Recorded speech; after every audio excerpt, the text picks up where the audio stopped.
Merhabalar herkese, Demigat kanalına Büyülü Bir Dünya'ya hoş geldiniz. Bugün sizlerle farklı bir oynanış videosu ile birlikteyiz. Bugün oynayacağımız deste ise Mono White Zenith.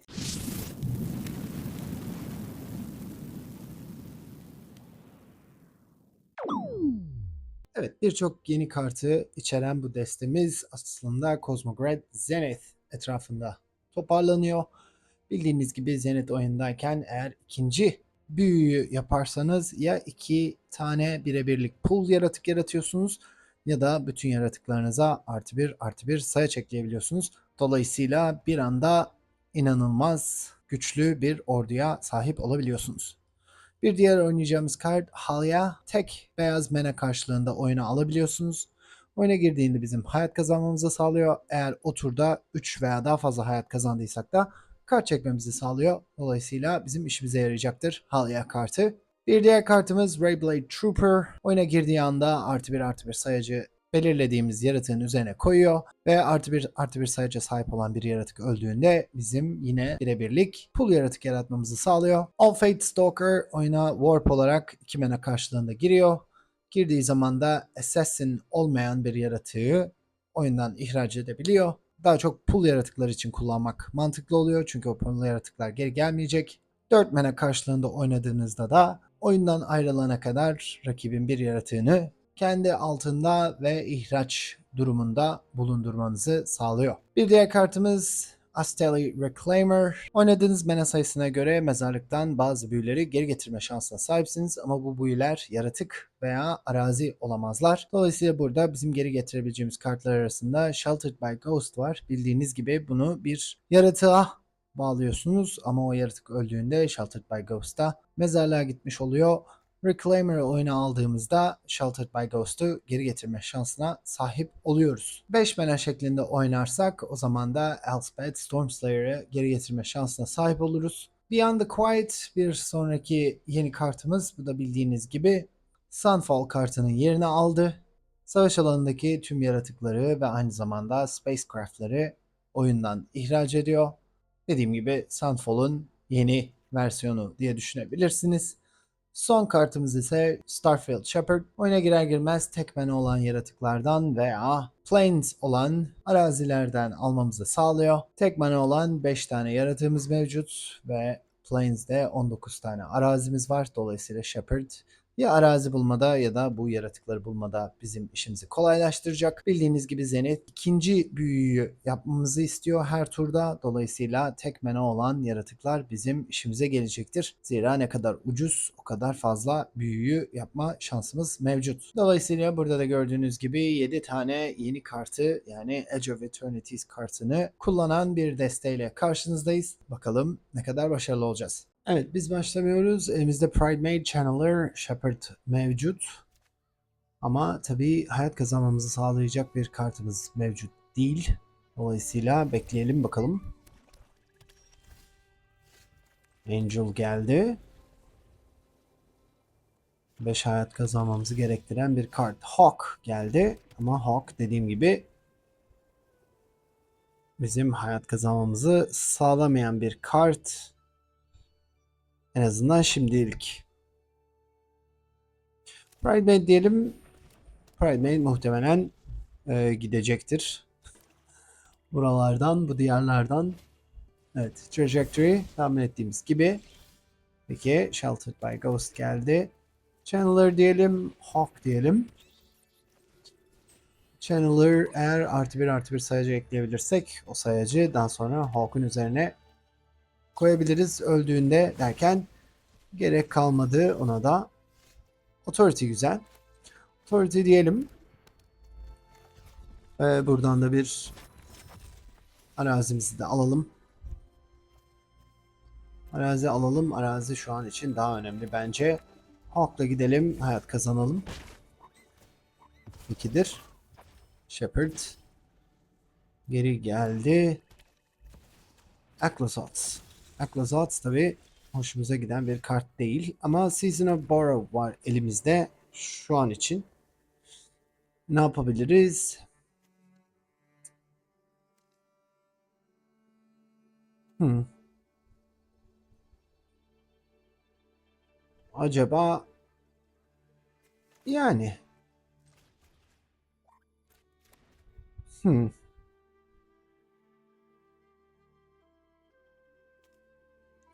Biraz daha Season of the Borrowed için beklemek gerekir diye düşünüyorum. Pridemate'i de getirip onunla hayat kazanma fikri de hoşuma gidiyor aslında. Sanıyorum onu da yapmayı da tercih edeceğim. Böyle yapacağız. Senden kurtulacağız. Pridemate'i geri getireceğiz. Pridemate ölümsüzlük kazanmış olacak. Ve Hawk savaşa gidince Pridemate büyüyecek. Ve bizim böylece Sheltered by Ghost'u da onun üzerine koyduğumuzda daha fazla hayat kazanma şansına sahip olacağız derken o biraz şu an için pek mümkün olmadı. Olsun. Sheltered by Ghost gitti. Ama o da hayat kazanamıyor şu an itibariyle. Hmm. Peki. Önce Halya'ya diyeceğiz. Halya'yı böyle koyacağız. Bir hayat kazanmış olacağız. O Pridemate'i büyütecek. Yine aynı şekilde Angel'ı koyacağız. Angel da Halya ile birlikte hayat kazanacağız. O da Pridemate'i büyütecek. Şimdi Hawk'la savaşa gidince 3. hayatı kazanmış olacak. O da Halya'yı tetikleyecek. Biz kart çekeceğiz. Arazi geldi. Peki. Ama burada Pridemate 7'ye kadar çıktı. Artık Pridemate'i nasıl savunacağını da düşünmek gerekiyor. Authority olduğu için de her şey bizi büyütüyor. Peki Chamber da, o da bir tapped olarak oyuna girecek. Onu da unutmuş olabilir. 2 manası kaldı. Primate'i muhtemelen Bat ile savunması gerekecek. Ama tabii 4 hasar verebiliriz. 2 hasar biz alacağız. Oo. Hu hu hu. Peki. Hmm. Çok ilginç bir şeyler şu an itibariyle. Ne yapmak gerekiyor acaba?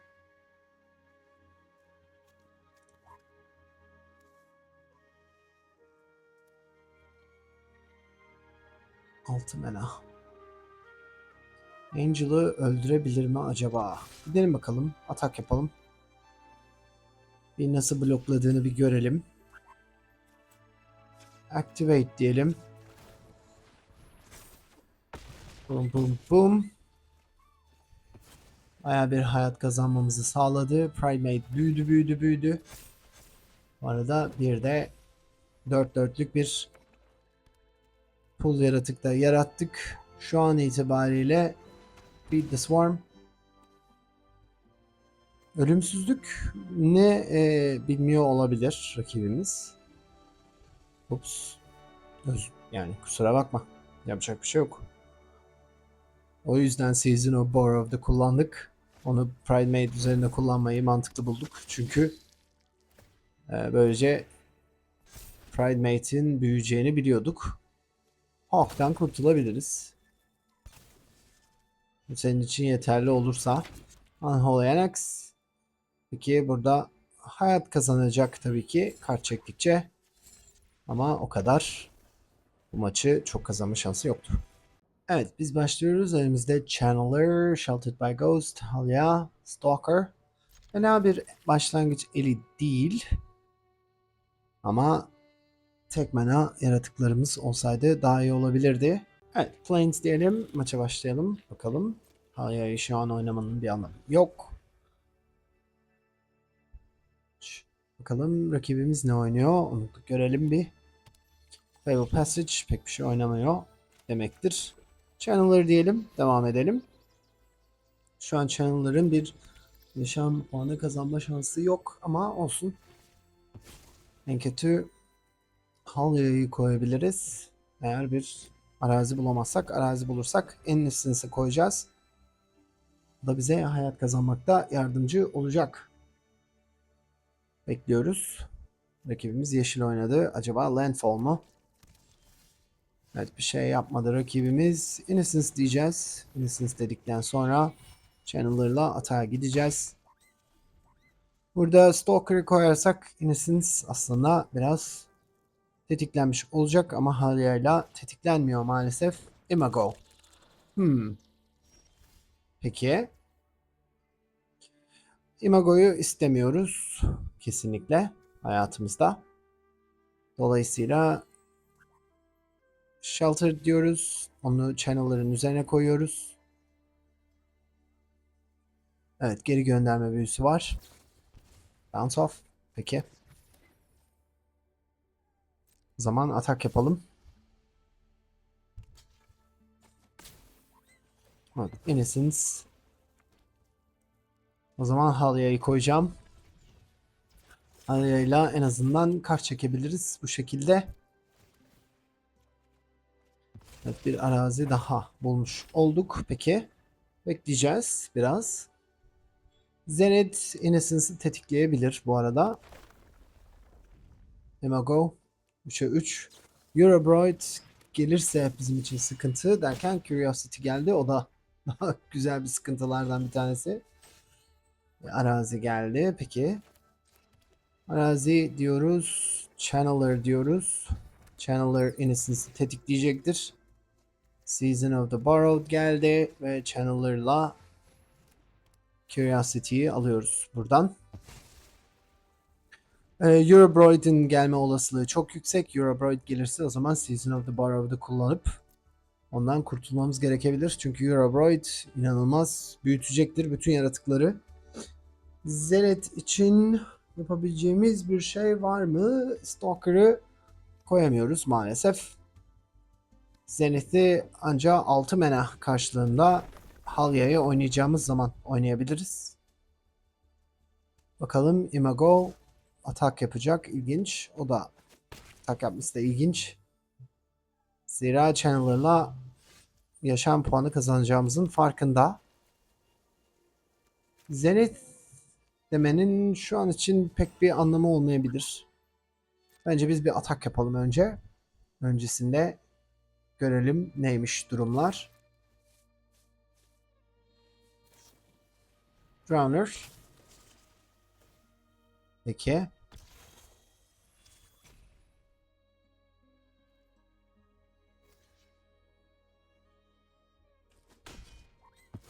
Peki. Chandler gitti. Curiosity geri gelmiş oldu. Onun için güzel bir tur olmuş oldu. Dolayısıyla Stalker diyeceğiz. Stalker'ı koyacağız. Ve hem Innocence'ı tetikleyeceğiz hem de Curiosity'yi alacağız. Bakalım elinde başka bir şey var mı? Fountain Pot. Peki. Onu da geri gönderme büyüsü var. Güzel. Yani güzel devam ediyor rakibimiz için.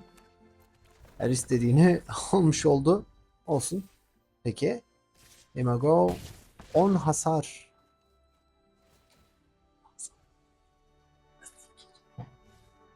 Evet, bekleyeceğiz. Burada Paw Patch Recruit. Paw Patch Recruit bizim için kötü bir kart. Siren, o da bizim için kötü bir kart. Zenith diyoruz. Ondan sonra o tetiklenmiş oluyor. Halya diyoruz. Ve Halya'da birkaç tane yaratık yaratmasını istiyoruz. Tabi burada 7 tane hasarı zaten direkt kafadan alacağız. Çünkü Imago 6'ya 6 ekleyecek. Ama halen bir şansımız olabilir. 6'ya 6, 7'ye 7. Bekleyelim bakalım.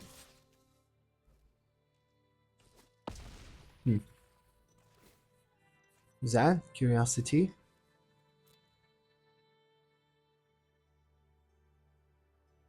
Peki.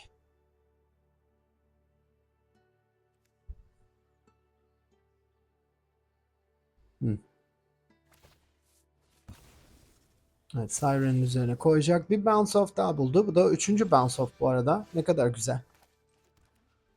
Evet. Şöyle yapalım. 1, 2, 3. Diyelim senden kurtulalım. Senden de kurtulalım. Kurtulmayı deneyelim en azından. Patch Recruit. Hepsini Siren'ın üzerine de koyabilir. Tabii ki. Bu durumda çok yapabileceğimiz bir şey yok. Patch Recruit. Hepsini Siren'ın üzerine koysun.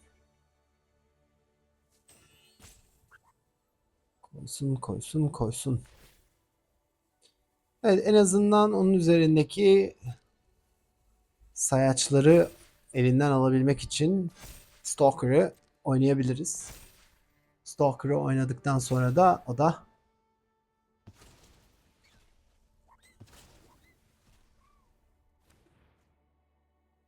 peki hayat kazanalım birazcık. Kart çekelim.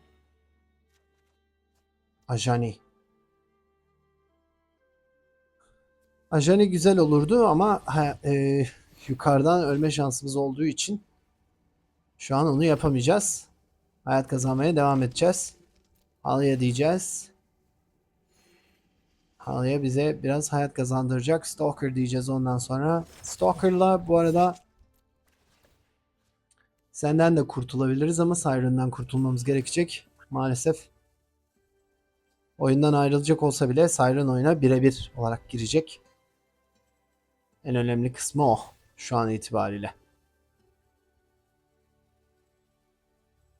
Evet, Bounce Off'u da gördük. Üçüncü Bounce Off da burada.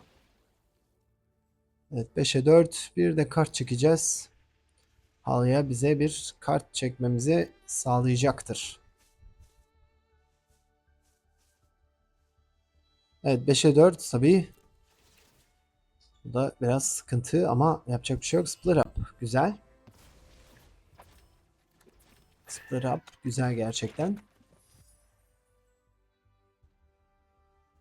Evet, bu durumda Babylon Trick Zenith'i durduracak. Drowner 5. Yani deneyeceğiz bakalım neler yapabildiğimizi. Zenith'i geri gönderdi. Erken bir çözüm. İlginç. Map token'ı kullandı. Burada tabii bounce off hala duruyor. Onu da düşünmek gerekir. Onu da unutmamak gerekir. Şimdi atağa gidecek. Bu durumda hepsini vermek gerekiyor. Bir tanesini geri gönderse bile en azından hasar almadan onlardan kurtulmuş oluyoruz. Bakalım. Land of Realms. Peki.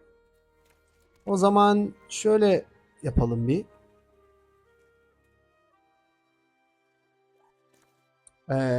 Split Up diyelim. Hepsinden bir kurtulalım bakalım. En azından kurtulmayı deneyelim bakalım. Bounce off. Peki. Bunun için kullanması çok önemli değil benim için. Pride Mate diyeceğim. Bu şekilde Innocence'ı bir tetikleyelim bakalım. Ne kart çekebileceğiz? Görelim. Into the Flood mu? Acaba Innocence'ı geri gönderebileceğin? Sheltered by Ghost. Peki. Sheltered by Ghost güzel. Ama şu an için kullanmamızın pek bir anlamı mevcut değil. Siren dedi. Bekleyelim. Siren bir map token oluştursun. Bu arada Stalker bu sefer oyuna girer girmez Siren'ı onun elinden alabilecektir diye düşünüyorum. Evet, böyle yapalım. Seviye oyuna alalım. Bakalım ne oluyor. Stalker'ı koyduktan sonra bir tetiklenecek. Bir de Siren'ı almayı deneyelim bakalım. Elinde tekrardan Tishana varmış. Peki. Tishana fena değil. Güzel. Tamam. Şöyle yapalım. Seninle seni alalım. Seni koyalım. Ve bekleyelim. Bekleyelim. Çok önemli değil şu an itibariyle. 2 hasar alabiliriz. Eğer Siren'la atak yapmaya kalkarsa. Zira sonrasında daha fazla hayat kazanma şansına sahibiz. Zenith derken çok güzel değil mi Zenith? Bence güzel. Önce bir Zenith diyelim. Eğer izin varsa. Zenith diyelim. Innocence bir trigger olsun. Bir Zenith daha diyelim. Şu an her şey daha güzel gözüküyor. Evet, şimdi atak yapalım bakalım. Burada da Dual Sun teknik var bu arada. Elimizde. Güzel. Bloklayacaktır. Evet, onu bloklayacaktır. O zaman biz de kendisine bir Double Strike hediye edelim. Hem de kart çekelim. Nice. Thanks. Ve Primate'i de büyütmeye devam edelim bakalım. Evet, Siren'la tabii atak yapabilir ama o zaman tamamen bir bounce kurgusuna sahip olabilir muhtemelen. Bakacağız. Elinde de 2 tane kart var aslında ama öncelikle bir atağa gidelim. Şu an 6, 9, 11 zaten ölüyor olması gerekiyor. Dolayısıyla bakalım elinde ne var. Gidelim bakalım. Bounce off.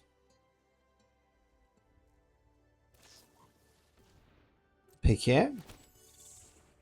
Onu daha önceden tap için kullanabilirdin. Şu an tap için kullanamazsın. Akatosh. Peki. Bir diğeri nedir? Evet, sadece kendinin ölmesini engellemiş oldu. Şu an itibariyle ikinci bir büyümüz olmadığı için ben Vanguard'ı tutma taraftarıyım şu an itibariyle. Fabled Passage.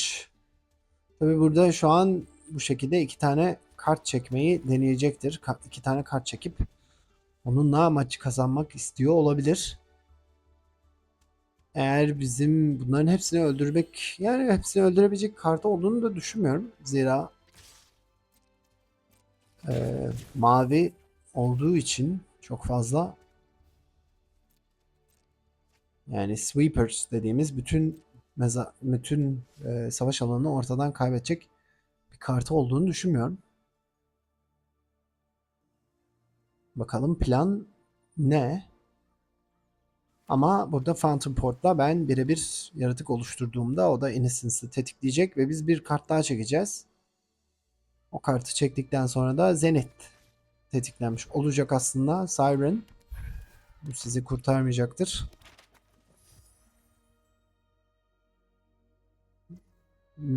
Peki. Önce bir kart çekelim bakalım. Bir arazi daha. Teşekkürler.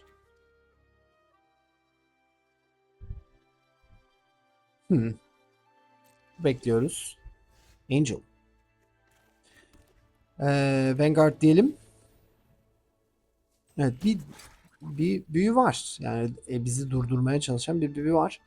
Halen ısrarla arazi çekmeye devam ediyoruz. Artı 2 artı 2 diyelim, hepsine bakalım. GG dedi rakibimiz. O zaman GG. Zaraş'la oynuyoruz. Biz başlamıyoruz. Üçüncü araziye kesinlikle ihtiyacımız mevcut. Evet. Şimdilik bekleyeceğiz. Hmm. Vanguard diyelim. En azından bir yaratığımız olsun savaş alanında. Mavi renk. Dimir. Peki. Siren bekleyebiliriz. Bat bekleyebiliriz. Burada Sheltered by Ghost'a elveda diyeceğiz. Pekidir. Beyond the Quiet. Görmeye alıştığımız bir kart değil. Pride Mate diyelim. Ve atak yapalım bakalım. Evet. Bat olmasını bekliyorum. Veya Drowner olmasını bekleyebiliriz. Bu durumda atağa gittiğimizde Drowner'ı koyup hem bloklayıp hem öldürebilir. Primate'i de öldürebilir şu an itibariyle. Sheltered by Ghost'un gitmesi kötü oldu. Brave Triumph. Peki. İlginç. Innocence diyeceğiz. Başka şansımız yok. Innocence çünkü diğer kartlar oyuna girdiğinde en azından bizim kart çekmemizi sağlayacak. Çünkü Dimir midrange'e karşı bizim kartlarımızı sürekli çekiyor olmamız gerekiyor. Yoksa sıkıntı yaşayacağımızı söyleyebilirim. Evet. Innocence mevcut ve burada Cosmogrand Zenith demem gerekiyor. O da karşı büyü varsa yapabilecek bir şeyim yok. Evet, Phantom Interference. Çünkü kart çekmemiz gerekiyordu ve çekemedik. Veya Halya'yı koyup hem de Innocence'dan aldığımız 2 hayatla bir şeyler yapabilirdik. Dediğim gibi Dimir Midrange'e karşı kesinlikle kartlarımızı çekebiliyor olmamız gerekiyor. Şu an itibariyle bu da çok geri kalmış durumdayız. Kaito. Kaito'yu böyle koyduysa bloklamasını beklerdim. İlginç. Halya diyeceğim. Halya bize hayat kazandıracak. Hawk diyeceğim. Hawk bize hayat kazandıracak. Bir Cosmog. Peki. Ve Innocence'la böyle gideceğiz. En azından Kaito'yu 1'e indireceğiz. Halya da bize kart çekecek. Ve bir arazi geldi. Güzel oldu. Kaito'dan tabii ki kesinlikle kurtulmamız gerekiyor. Kaito'yu da böyle direkt oynaması da beni şaşırttı açıkçası. Ama bekliyorum bakalım. Kaito. Atak yapabilir. Mantıklı atak yapması. Bakalım. Bu arada Deadly Cover Up gibi bir karta da sahip olabilir. Öyle ise o zaman bütün savaş alanından kurtulabilir. Bu şekilde Kaito'yu da bir anlamda koruyabilir. Her ne kadar Innocence bizim kart çekmemizi sağlayacak olsa da, çünkü bir turda Zenith'i koyarsak kart çekebileceğiz.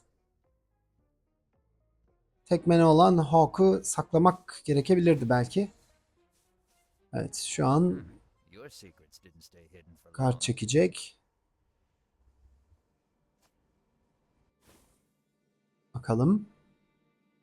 Bir sonraki gelecek hamle nedir? Nowhere to run. Peki. Vanguard gitti veya Innocence gitti. Çok fark etmeyecektir.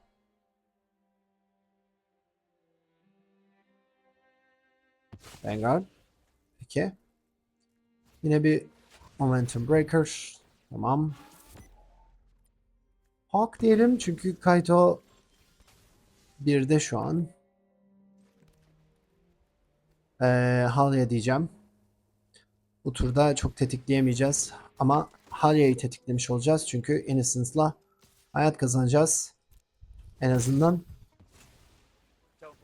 bu şekilde Halya'yla bir kart çekebiliriz gibi gözüküyor. 5. Mena'yı da aldık. Şimdi Cosmogrand Zenith'te oynayabileceğimiz ikinci bir Mena ihtiyacımız var derken gerek kalmadı. Evet, biz başlamıyoruz. Elimizde Zenith, Ghost, Pridemate. Çok güzel bir el olduğunu söyleyemeyeceğim ama en azından arazimiz mevcut. Leyline kötü oldu. Leyline bayağı kötü oldu. Vanguard. Ultima güzel ama beklememiz gerekecek. Sanıyorum Pridemate'i Leyline'a almak için koyabiliriz ikinci turda. Zira Altima'ya gelene kadar bayağı uzun bir süre geçmesi gerekecek gibi gözüküyor. Ama elimizde yeterince arazi var bunu gerçekleştirebilmek için. Tabi Leyla'yı geri vermek istemeyiz ama yapacak bir şey yok. Essence Channeler.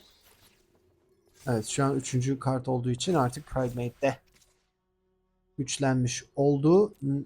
Bloklayamıyoruz. Bekleyeceğiz biraz daha. Yine arazi çekmeye devam ediyoruz. Çok hoş. Ee,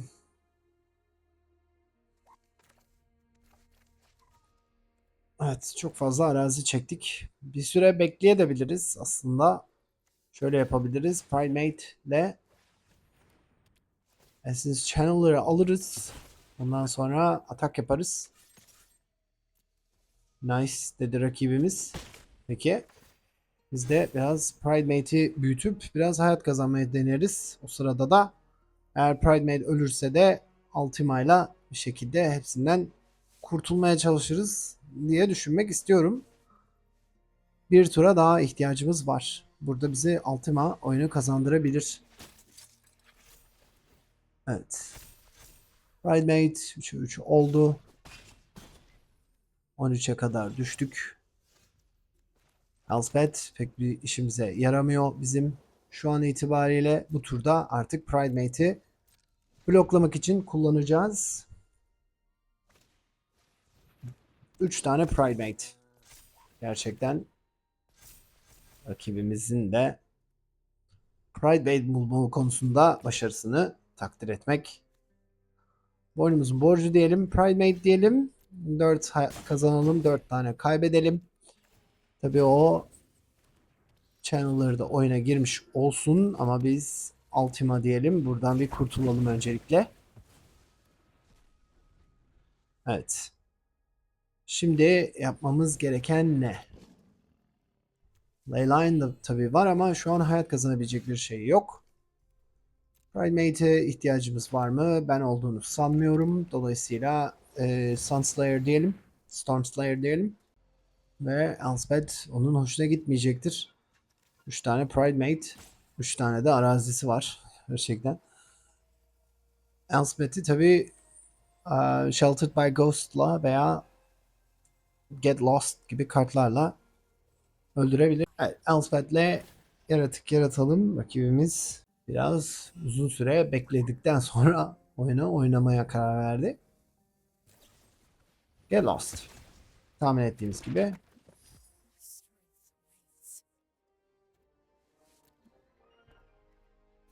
O zaman bir tanesini kullanalım bakalım. Ne varmış? Tepede. Zenit. Güzel. Böylece 2 tane zenitimiz olmuş oluyor. Onunla da bir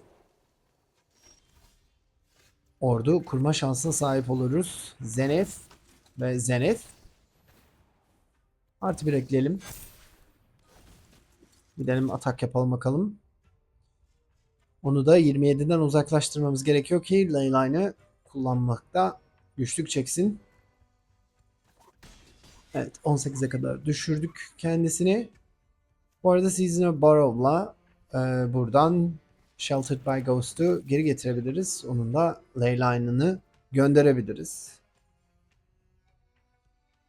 Bu da yeterince. Eğer bunu Vanishing Light peki. Evet. Burada ne yapmak gerekir acaba? Banish Light, Banish Light. Peki. Şöyle yapalım. Sizin ikinizden bir kurtulalım.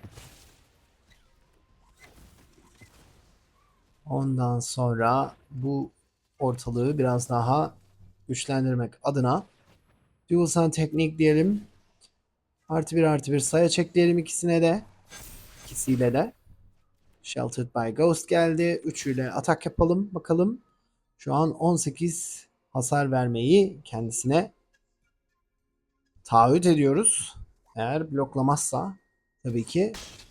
Peki bloklamamaya karar verdi sanıyorum. Daha fazla oynamak istemedi rakibimiz. Rakibimiz başlıyor. 2 tane Fountain Port'umuz var tüm destede. Dolayısıyla bu ikisini de aynı anda görmek çok mantıklı. Peki. Evet. Dimir midrange olabilir. Authority diyelim biz yine de. Biraz bekleyelim. Çok acelemiz yok. İkinci beyaz kartı araziyi bulabilirsek güzel olacak. Böylece kart çekebileceğiz. O da Authority'yi kullanıyor. Peki. Yok. Arazimiz yok. Peki Hawk diyelim. O da hayat kazanacak. O bir yaratık koyduğunda da biz hayat kazanacağız. O yüzden bekliyoruz. Esper destesi gibi gözüküyor. Evet. Üçüncü maalesef şu an için herhangi bir yaratık koyma şansına sahip değiliz. Çünkü iki tane Phantom Port'umuz var. Mantıklı olan bu zaten. Bekleyeceğiz. Halya'yı da şu an koymamın bence pek bir mantığı yok. Zira onunla evet peki. Hı, güzel. Mantıklı. Equal to your life total. 20 tane kartımız gitmiş oldu. Böylece biraz daha mümkünse hızlı bir şekilde yenmeyi denememiz gerekecek. Halya ile şu an 3 hayat kazanma şansına sahip değiliz. Dolayısıyla Innocence diyelim bakalım ne olacak. Innocence dedik. O hayat kazanmış oldu. Angel'la gidelim. Hayat kazanmasını engelleyelim diyecektim ki Shoot the Sheriff. Bu da ikinci Shoot the Sheriff. Stock up. Tamam. Bir kart daha arayacak hemen. Kaç tane zeyretimiz kaldı? Bir, iki. Dolayısıyla çok fazla şansımız da kalmadı gibi gözüküyor. 27 tane kartımız var ama halen. Dolayısıyla bekleyelim bakalım. Evet bu turda en azından şu şerif yapamayacak. Ultima bir işe yaramıyor. Ne kadar güzel. Ne kadar güzel. Chandler diyelim bir kart çekelim. Belki bir arazi buluruz. Tabii o hayat kazanmaya devam ediyor. Sheltered by the Ghost.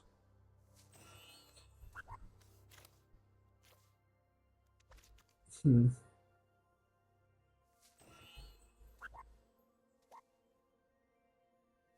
Halıya diyeceğim. Zira 3 hayat kazanacağız bu turda. Channel'ları da büyümüş olacak. Enduring Innocence'da da kazanmış olacağız. Belki bir arazi çekebiliriz. O zaman da bir sonraki turda Elspeth'i kullanırız diye düşünüyorum. Ok. Peki. Arazi yok. Anladığımız kadarıyla. Bakalım yine başka bir kart bulabildi mi? Rapture. Güzel. Güzel güzel güzel. Toplamda 11 kartımız kaldı. Güzel. Peki. Halaya diyelim. Hawk diyelim. Evet. Kart çekelim. Cosmo Grand Zenith. Pek bir işe yaramıyor şu an itibariyle. Arazi çekemiyoruz zira. Rapture, Space Time Anomaly. Zamanında gördü Authority'yi.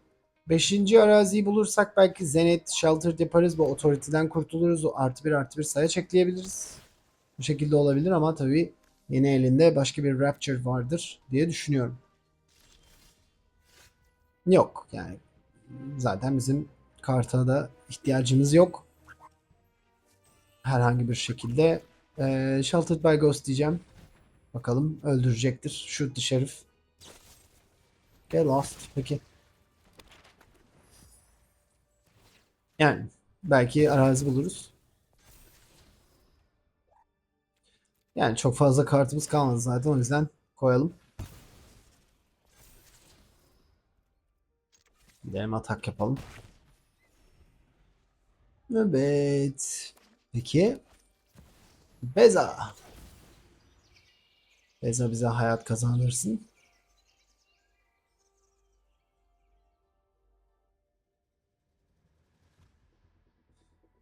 Ama 9 tane kartımız var. Dolayısıyla bu maçı kazanma ihtimalimizin pek mümkünatı olduğunu düşünmüyorum.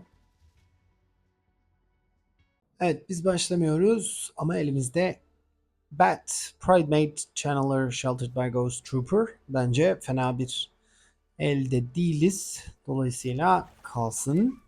Ama tabii arazi kartlarını almayı devam etmemiz gerekiyor. Bat diyelim, devam edelim. Burada Channeler'ı koymak daha mantıklı olabilir. Zira Bat, Channeler, peki. Evet. Arden, tabii. Hemen Arden'i buldu. Rakibimiz Channeler diyeceğiz. Gideceğiz, atak yapacağız. Channeler'ı biraz büyüteceğiz. Bakalım. 3'e 2 oldu şu an itibariyle. Evet, 4. mena geldikten sonra Arden oyuna girecektir. Torch dedi. Chandler gitti. Peki. Fear of Missing Out. Bu da ikincisi. Ve Carnosaur oyuna dahil oluyor. Peki. Arazi geliyor en azından. O konuda bir sıkıntımız yok gibi gözüküyor.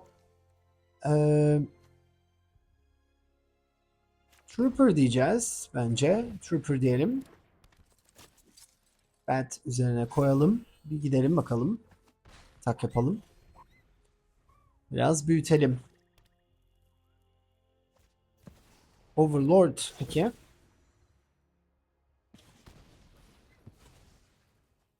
Evet. Birebirlik yaratık yaratabiliyoruz en azından. Şöyle yapacağız. Fear of Missing Out. Bunları bir göndereceğiz. En azından bir tanesi kalsın elimizde. Tamam. 5 olarak gelmesi fena değil bence. Primate diyelim. Sonra seni bir alalım bakalım. Gidelim atak yapalım. Overlord var burada. Tabii Carnosaur da var. Zombify gelecektir. Ve evet peki. Faithful'la Arden'i getirecek. Arden de Carnosaur'u geri getirecek. 5'e 5 olarak. İlginç. Fear of Missing Out'un gelmiş olması ilginç. Peki. Bekliyoruz. Daha hayat kazanabiliyor. Tabii bu durumda. Şöyle yapacağız biz.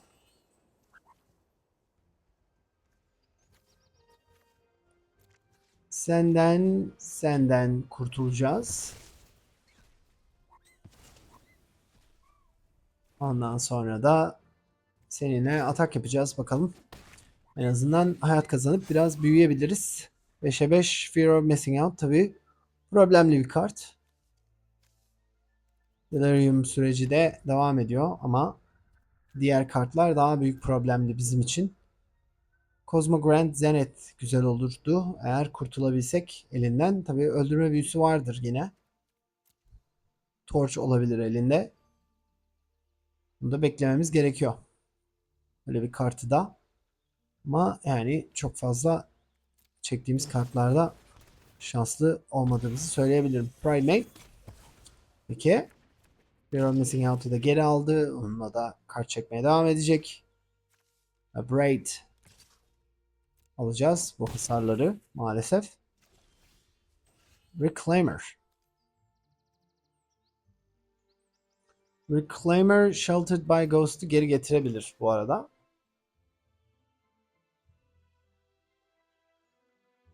Dolayısıyla seni koyalım.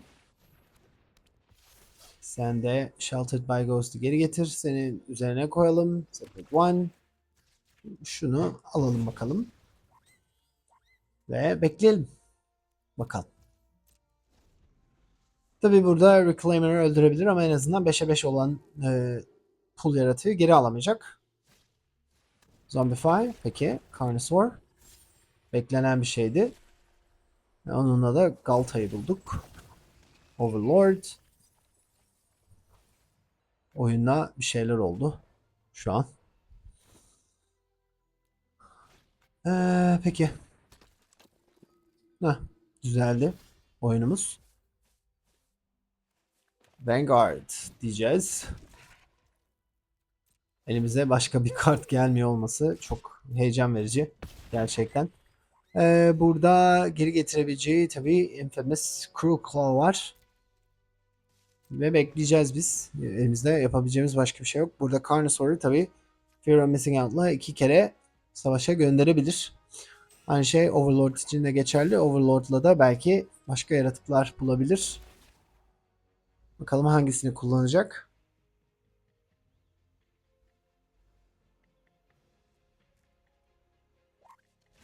Evet, Overlord'u geri getirmeyi tercih ediyor.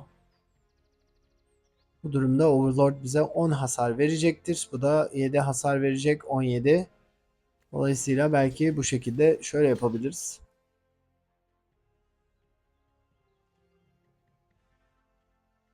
Bakalım öldürme büyülerinden ne var elinde? Peki. Overlord tekrar gidecek. Ata ve Zetalpa. Peki. Seni de böyle bloklayalım. 7 olarak kalsın bakalım hayatımız. Tabii Faithful'la Zetalpa'yı geri getirecek diye düşünüyorum. Evet. O da geri geldi. Ölümsüzlük, Vigilance, her şey mevcut kartta. Evet biz de arazi çektik. Teşekkürler. Arena. Evet Budvar'la oynuyoruz. Biz başlıyoruz ama elimizde iyi, ucuz yaratık yok. Çok fazla neler yapabileceğimizi göreceğiz bakalım. Plains diyelim devam edelim. Reclaimer'la en azından Sheltered by Ghost'u geri getirebiliriz. Siyahla oynuyoruz. Alya şu an için bir şey yapmayacaktır. Trooper koymamızın çok bir anlamı olduğunu düşünmüyorum. Şimdilik bekliyoruz. Maze Mind Home. Peki. O zaman Trooper diyelim. Bence Trooper bir kalsın savaş alanında. Öldüğü zaman en azından birebirlik bir pool yaratabilir bizim için. 3'e 3'lük bir yaratık olarak şu an için kalsın. Maze Mind Home tabii ki priority tutuyor elinde. Scry yapabileceği için. Bandit's Talent. Peki. Sheltered by Ghost gidebilir. Bakalım Trooper'ı öldürebilecek bir şey var mı? Yok. Elinde. Ki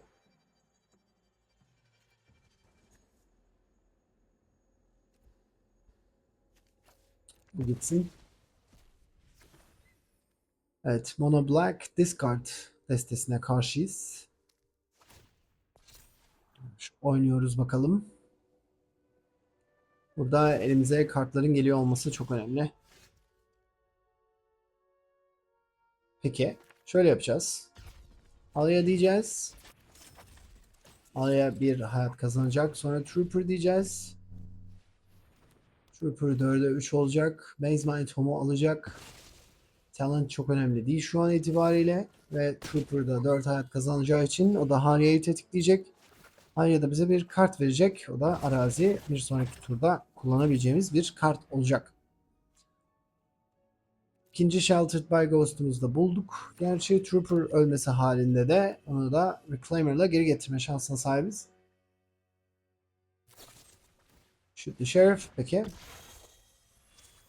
Tüm menasını kullanması gerekti bunu yapabilmek için. Yine de birebirlik bir pul yaratığımız olacak.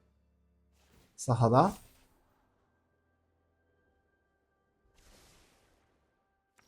En azından bunu talent için kullanamayacak oluyor. Alaya diyoruz. Evet kazanıyoruz. Bat diyoruz. Ve ondan sonra da atak yapıyoruz bakalım. Evet. Reclaimer'ı geri götürmenin pek bir anlamı var mı? Onu bilmiyorum. Maze Tom kart çekiyor. Dolayısıyla Negotiation'ı kullanamayacak bu turda en azından. Halya.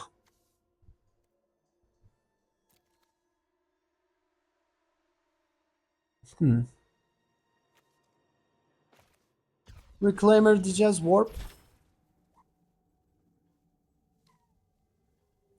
Warp yapacağız. Reclaimer'ı Sheltered by Ghost'u geri alacağız. Sheltered by Ghost'la da Halya'nın üzerine koyacağız ki şu an Halya'ya zaten zarar veremiyor olacak. Submit 1. Alalım bu wall'u. Duvara alalım kendisinin elinden. Reclaimer. Stab 2. Çok önemli değil bu durum bizim için. Zira biz 5 hasar vereceğiz. 5 de hayat kazanacağız. O da Halya'yla kart çekmek demek oluyor. Ve Pride Mate geldi. Peki. Pride Mate. Yani burada eğer 5 manayı Negotiation için kullanırsa o zaman Halya'dan kurtulmamız gerekebilir derken Deadly Cover Up. Peki. Eğlenceli. Eğlenceli. Zenith. Zenith diyoruz. Halya diyoruz. Zenith'le yaratık yaratmamız gerekiyor. Zira şu an itibariyle kart çekemeyeceğiz ama olsun. 4 manada kaldık. Yani Zenith'i öldürecek herhalde.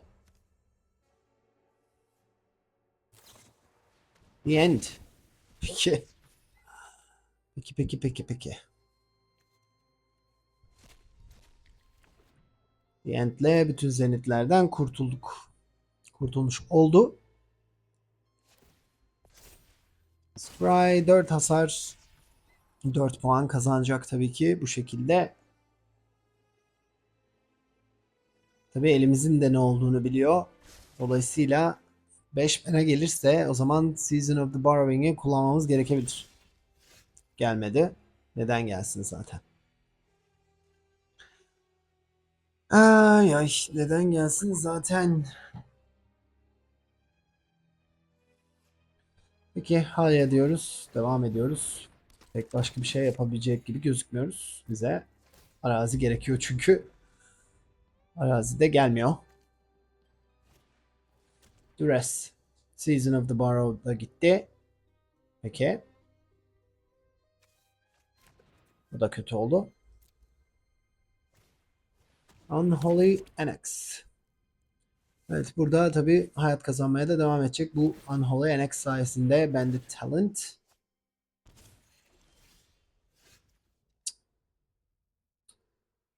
Ama peki Channeler diyelim. Channeler Halya'yı büyütsün. Pride Mate diyelim. O da Channeler'ı büyütsün. Ama tabi burada bir tane bile arazi bulamıyor olmak biraz moral bozuyor artık. Yani 4 manada kaldık. Unholy Annex bir tane daha. Kart çekmeye devam ediyor. Biz de hiçbir şey bulamamaya devam ediyoruz. Biraz sıkıntılı bir durum. Evet. 18 20'ye kadar geldi tekrardan. Evet bir arazi bulduk bu sefer. Reclaimer diyeceğiz. Reclaimer'ı koyacağız. Reclaimer'la da Sheltered by Ghost'u geri getireceğiz. Sheltered by Ghost'u Channeler'ın üzerine koyalım. Wall'u alalım buradan. Ondan sonra hepsi bir tetiklensin biraz. Biraz hayat kazanalım artık. 5'e kadar düşürdük ama tabii yetmez. Halıya bir arazi daha verdi. Güzel oldu. Eğer bunu kullanmak isterse kullanırız. Tabii bunu kullanacak. 6'ya 6, 7, 9 olacak şu an. Yaşam puanı. Ama yetmeyebilir kendisine. 9 ona yetmeyecektir. Dolayısıyla biz kazandık. Evet biz başlamıyoruz ama elimizde Hawk ve Pride Mate hatta Channeler var. Fena bir başlangıç eli değil. En azından hayat kazanabileceğimiz bir karta sahibiz. Acaba Orzhov Aristocrat destesine karşı mı oynuyoruz? Bakalım. Hawk diyelim. Reclaimer için Sheltered by Ghost'umuz yok şu an itibariyle. Onu alabileceğimiz. Servendim. Peki. Evet. Channeler diyeceğim sanki. Channeler daha mantıklı geldi. O da Servendim gibi büyüyor. Bekleyelim bakalım. Evet. Burada Sheltered by Ghost güzel olabilirdi. Evet. Ama bizim için. Onun için değil. Peki. Servendim. Season of Borrow. Angel diyeceğiz. Kalsın bu. Angel diyelim. Hawk'la gidelim. Atak yapalım. Şu an tabii Menace olduğu için zaten bloklayamıyorum. Dolayısıyla ki başka kartları da vardır diye düşünüyorum. Squire. Bloodwitch. Peki. Hı hı. O zaman iki tane Pride Mate'imiz var. İkisini de koyalım. Ve Hawk'la gidelim. Atak yapalım. Ve Pride Mate'lerimizi de büyütelim bakalım. Biraz kalsın. Evet. Sir Venom'u öldürmemiz için bizim 7 mana'ya ihtiyacımız var. Dolayısıyla öyle kolay bir gerçekleşecek olgu değil. Veya bütün yaratıklarla tek bir yaratığı bloklamamız gerekecek. Bundan sonra belki peki kolay. İkinci kartı da bulmuş oldu. İkinci Sheltered by Ghost'u da bulmuş oldu ama atak yapmadı. Peki. Shepherd diyelim. Shepherd diyelim. Kendisiyle bir arazi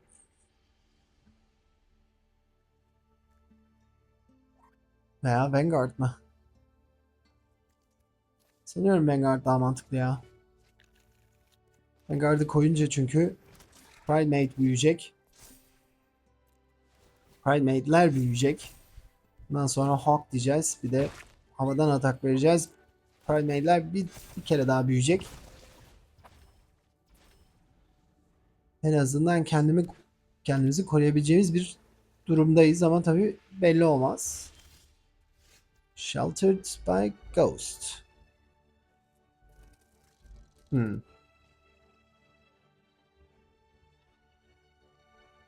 Sheltered by Ghost. Peki. Şöyle yapsak. Servan'ı mı alsak? Bunların en önemli kartlarından bir tanesi. Onu alsak. Ondan sonra o bize Channel'ları geri getirse. Vanguard hepsini büyütse. Hepsini büyüttüğü için biz hepsiyle atak yapsak. Peki bu durumda 6'ya kadar inmiş oldu. Primate'ler büyüyecek. Channel'lar büyüyecek. Bakalım bu duruma nasıl bir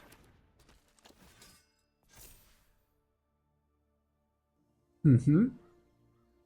Bekliyoruz bakalım. Ama Primate 7'ye 7 şu an.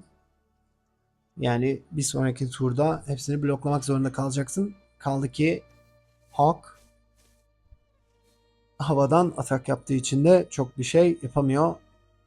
Rakibimiz oyundan vazgeçti. Evet biz başlıyoruz. Elimizde Channeler, Pridemate hepsi mevcut ama maalesef hayat kazanmamızı sağlayacak bir kartımız yok. Dolayısıyla Pridemate de çok işimize yarıyor mu bilmiyorum. Sanctifier var. O Sanctifier'ını buldu. Pridemate diyelim. Devam edelim. Umarım 3. araziyi ve aslında beyaz Plains arazisini buluruz. Böylece Enduring Innocence bir işe yarar. Bekliyoruz. Rakibimiz atak yapmayacaktır zaten Sanctifier'la. Neyi beklediğimizi bilmiyorum şu an için.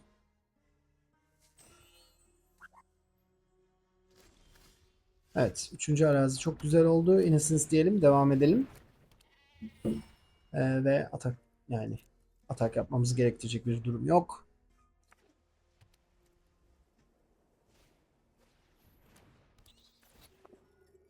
Bir diğer Channeler geldi. 2 Vanguard. Hepsini tekrar büyütecek. Sıkıntı. 6-5. Hasar alacağız. Bekleyeceğiz.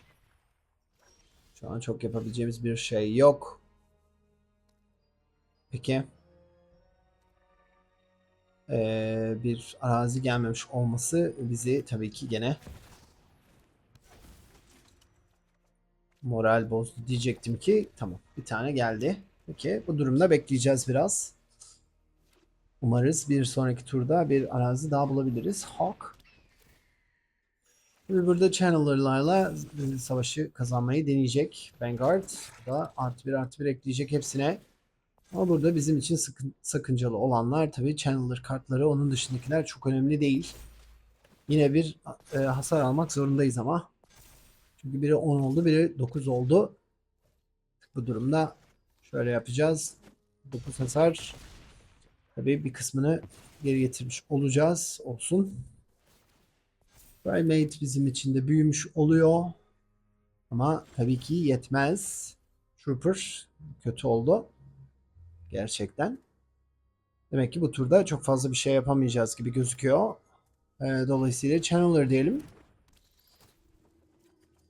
Channeler, arazi, Sheltered by Ghost diyelim. Sheltered by Ghost, Cosmo Grant'i tetiklesin. Biz bu seferlik bence 4'e 3. Sanctifier'ı alalım elinden. Ve bekleyelim. Şu an en azından bu kartları elinden alabilecek bir durumdayız. Vanguard tabii ki tetikliyor sürekli.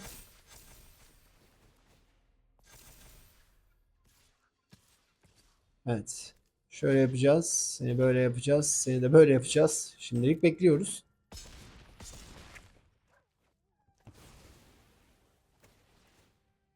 Evet. Channeler. Dual taktik.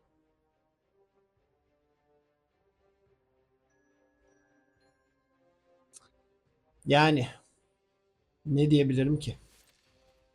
Primate ile gidelim. Tak yapalım. Bakalım nasıl bloklayacak.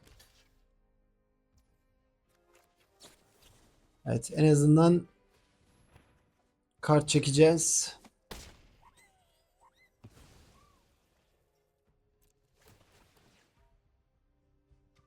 En azından kart çekeceğiz. Tabii o da 4 oldu. Stalker koyabilirim. Stalker'la Hawk'ı geri alabiliriz. Ondan sonra tekrar bir şeyler yapması gerekir. Biz yine bunları ekleyelim bence. Arazide çektik, güzel oldu. Stalker'la Hawk'ı alalım bir. Ondan sonra Passage'ı koyalım. Bir sonraki o her ne kadar Hawk'ı geri alacak olsa da birebir olarak geri alacak. Çok önemli değil. Ama tabii Vanguard onları tetikliyor. Leyline. Eyvah. Eyvah. Bu durum pek hoş olmadı bizim için. Peki. Şöyle yapalım. Şöyle yapalım. Ve bekleyelim. Season of the Barrow'la ne yapabiliriz? Elimizde de çok fazla bir kartımız yok maalesef. Aslında bir tur daha kendimizi koruyacak bir şey yapmamız gerekiyor.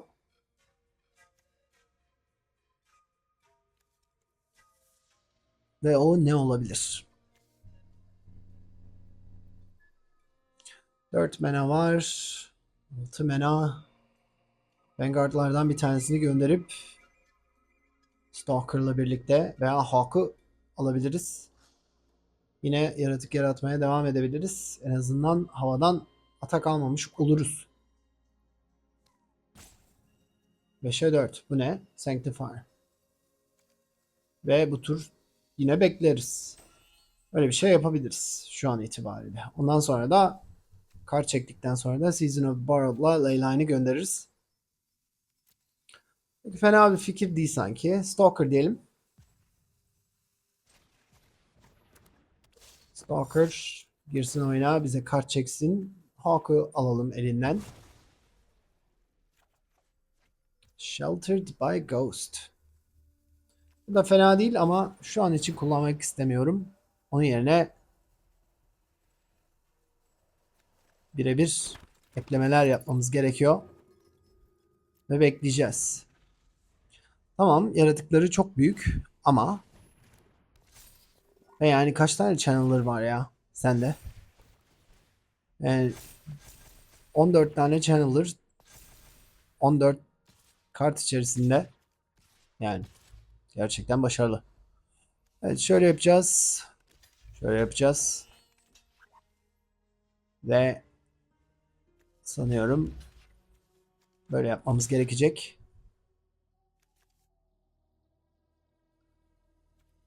Ve bekleyeceğiz. Boom boom boom. Peki. Bir tane Vanguard'ı gönderdik. Bizim channel'lardaki artı biri artı biri buna ekleyelim. Pride Mate'e ekleyelim. Yine. Evet, şimdi neler yapmamız gerekiyor bir bakalım. Innocence diyoruz öncelikle. Innocence diyoruz, bir kart çekiyoruz. Cosmogrand Zenith.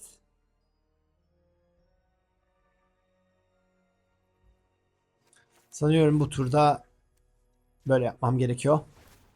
Bu turda yine Soldier diyoruz. Biraz daha eklemeler yapıyoruz. Sonra bu channel'ları alıyoruz. Şöyle yapalım hatta. Warp diyelim sana da. Warp'la da seni de büyütelim. Ve bir Stalker kalsın geride. Boom boom diyelim. Ve 13'e kadar çıkalım bakalım. O da Primate'i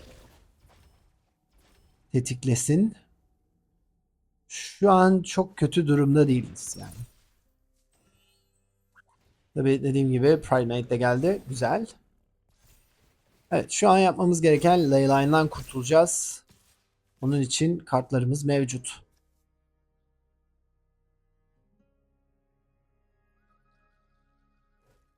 Evet. Şöyle yapabiliriz bir tanesini. Bir tanesini de şöyle yapabiliriz. Ekliyoruz. Primate büyüyor. Enduring Innocence o şekilde devam ediyor. Burada Zenith diyeceğim. Sonra Season of the Borrowed diyeceğim. Season of the Borrowed'dan iki tane kartı gönderebiliriz. Burada benim açıkçası uyuz olduğum herhalde bad olabilir. Channel'lar da problem ama en büyük problem mi sanmıyorum. Şöyle yapalım. Böyle yapalım. Zenith diyelim. Zenith'le bir kart çekelim. Peki. Ondan sonra o zaman 1, 2, 3 diyeceğiz. Bir senden kurtulacağız.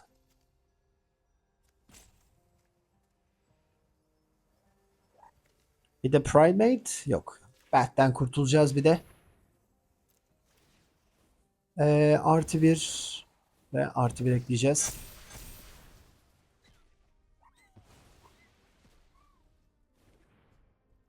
Evet, bu durumda ikisini de öldüremeyeceği için bu şekilde atak yapmaya devam edebiliriz.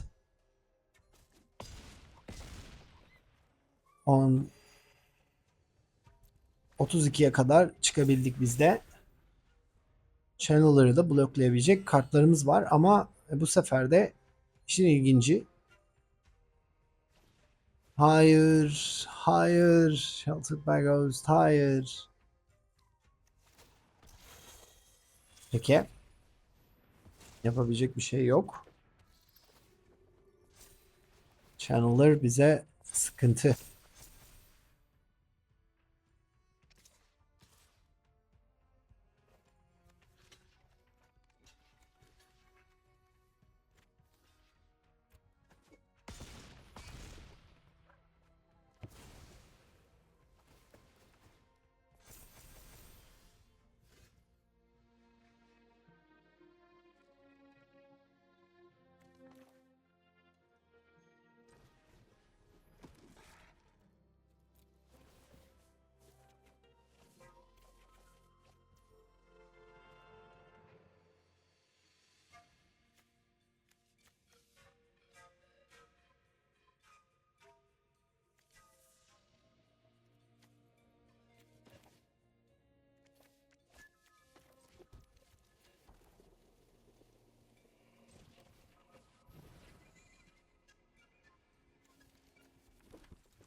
Umarım videoyu beğenmişsinizdir. Beğendiyseniz beğeni butonuna basmayı, kanala abone olmayı unutmayın.